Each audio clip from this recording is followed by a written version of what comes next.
Eu nasci aqui no município de Normandia, né, no estado de Roraima. É a região onde eu nasci e vivi até os 18 anos. Hoje ela é o nosso território demarcado, homologado, que é a Raposa Serra do Sol. A minha infância toda essa minha ligação, esse meu enraizamento maior com essa causa, com a vida mesmo, vem desse período, né, da minha infância até os 18 anos. A nossa região a gente costuma chamar de território, as terras de Macunaíma, né, ou Macunaíma, na verdade. Esse Macunaíma, para nós, é uma espécie de criador de tudo, né? Um transformador de tudo, uma energia maior que a gente tem, que está ligada diretamente com a nossa criação enquanto povo, né? Enquanto sociedade. São histórias que são colocadas no circuito há quase 100 anos atrás, né? A visita do Theodor Koch-Grünberg, então os nossos pajés guias daquela época começam a falar sobre as narrativas, as histórias da criação de Macunaíma.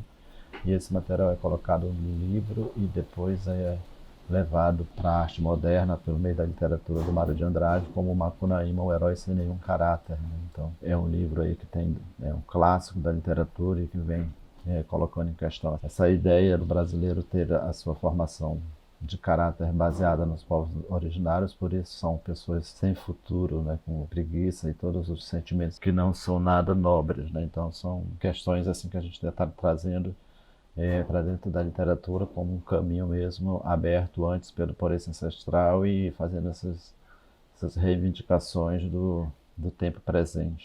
A minha relação com a arte é uma relação de vida, né? Uma relação que vem sendo construída aí desde a minha primeira infância, dentro dessa motivação que é ir para um lugar além de onde eu já venho e essa vontade de partilhar, né, essas histórias que fazem parte aí do meu universo, da minha trajetória, da minha origem, da minha região. Antes de tudo, é uma questão muito política, né, muito estratégia, de alcançar mesmo, ocupar esses espaços e ocupar eles da melhor forma possível, uma forma de trazer além do corriqueiro, né, do que já está ligado diretamente com a luta dos povos indígenas, que é a violência, o sofrimento, enfim, a morte, essa tristeza toda. É um campo onde a gente possa e deva, inclusive, exaltar as nossas melhores tecnologias, né, os conhecimentos, todas essas questões que não são socializadas exatamente porque o conflito está sempre em primeiro lugar, né, está sempre na prioridade e não sobra mesmo tempo para se trabalhar essas questões das tecnologias, dos conhecimentos, dos saberes, né, das magias, né, que existem nos nossos meios e tudo. É um trabalho que já vem aí sendo desenvolvido desde muito tempo, desde que o índio é índio, né, que é essa questão de, mas será que a arte existe entre os índios? Então ela existe dentro desse contexto. É uma arte aplicada a essa transmissão de saberes, a cura, esses momentos de reza, esses momentos maiores de se comunicar com o mundo superior ou com o mundo que está além de nós. A gente acaba percebendo, né, esse conflito que já aconteceu no campo jurídico, inclusive, quando um indígena, por exemplo, do Xingu, ele faz algum acordo com alguma empresa para a reprodução dos grafismos e a comunidade lá na frente reivindica isso e barra isso, e isso acaba gerando uma questão complexa, né, que é exatamente essa apropriação de um grafismo, de um símbolo coletivo por uma pessoa particular, individual, com outros objetivos, né? Então eu tenho buscado evitar esse confronto, esse conflito, e tenho, na minha própria produção, tentado dar um tom mais original, né? Uma produção mais própria, um traço, uma coisa que seja minha de fato. E ao mesmo tempo eu não deixo de defender que os artistas que estão aí distribuídos entre seus povos, que eles assinem os seus nomes, né? Reivindique isso, a questão da autoria é importantíssima, dentro da capacidade que ela tem de nos colocar enquanto protagonista de alguns momentos que vão ser possíveis de se abrir para essa coletividade. A Guerra dos Canaimés é uma coleção ainda inédita, né, que eu produzi para a Bienal.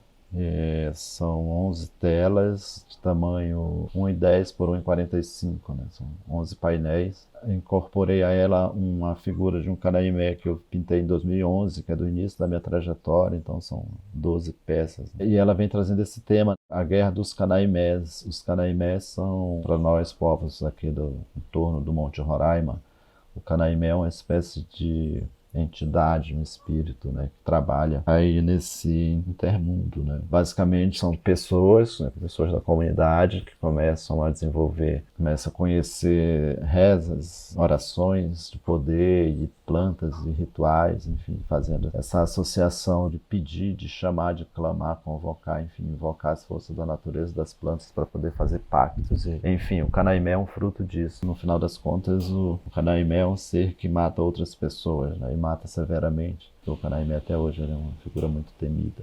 Eu tentei trazer essa questão também para tentar paralelizar com esse grande conflito que a gente vive agora, né? Essa coisa de quem manipula quem no mundo político, no campo político, quem toma as decisões. Na época da demarcação Raposa Serra do Sol, quando as comunidades acabaram se dividindo, umas queriam a demarcação em área contínua e outras não queriam.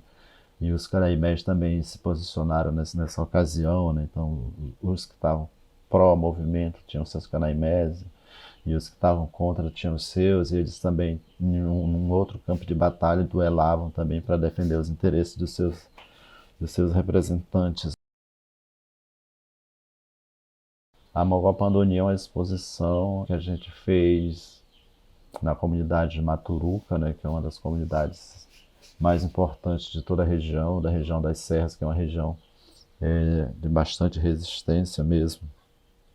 Então, a comunidade, a escola me convidou para fazer essa atividade com os alunos, e aí fizeram essa coleção, né, baseada na mitologia e tudo.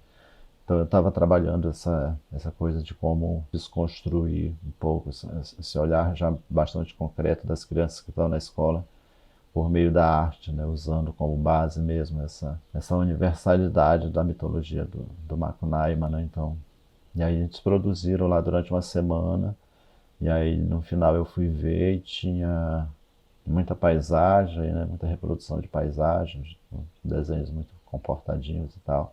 Muito básica, muito elementar. Então eu fui distorcendo isso, né? Colocando peixes gigantes maiores que os lagos, animais maiores que as montanhas. Fui super valorizando algumas coisas em detrimento das outras para deslocar um pouco. Esse amansar de olhar que a escola acaba fazendo com a gente, né? Que é tirando essa capacidade da mágica, né? Da superlatividade das coisas e encaixando tudo dentro de um horizonte muito organizado, muito sensato, de uma coisa muito básica. Então você chama de volta essas narrativas extrapoladas do vovô Macunaíma, né?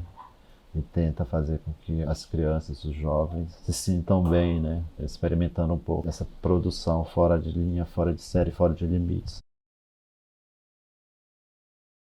Esse trabalho ele acontece dentro de uma ideia de performance, né? Que é um passeio narrativo, um passeio dentro dessa argumentação mesmo. Ele está nessa capacidade de articulação que a gente teve, né, enquanto artistas, eu, a Dayara e a Fernanda Caingan, de mobilizar aí alguns parceiros em alguns países da Europa e fazer essa andança, né, que seria um circuito de exposições de várias formas, denunciando basicamente os horrores que o Brasil vem vivendo ainda em relação aos povos indígenas. De fato, apresentei o livro em várias ocasiões, em vários eventos que a gente organizou, articulou, museus, enfim, instituições, e foi sempre seguido de um choque, né? O livro sempre causa um grande choque nas pessoas, e parte da performance era basicamente perguntar que sensações as pessoas sentiam ao ver aquele livro todo rabiscado daquela forma, né? Então, e geralmente as pessoas ficavam um silêncio profundo, muito emocionadas, e deu para sentir um pouco quão forte esse trabalho é. Parte desse roteiro de passar por esses países, por essas importantes universidades, falando dentro desse posicionamento, né, de ser indígena, de ter ido para a Europa por articulação própria, enquanto artista, e levando, dialogando, mostrando alternativas para esse argumento todo que eles têm da devolução de materiais etnográficos, enfim, essa coisa da decolonização dos museus, esses discursos todos. Parte da expectativa da performance era apresentar esse livro no Brasil, né? Então foi quando entra aí a Bienal, e aí acaba acampando o projeto, né? Que é acolher o livro e mostrar também como um retorno desse percurso pela Europa de volta aqui para o Brasil, né? Para ver e sentir como é que vem a reação do público brasileiro em relação a esse movimento artístico todo, né?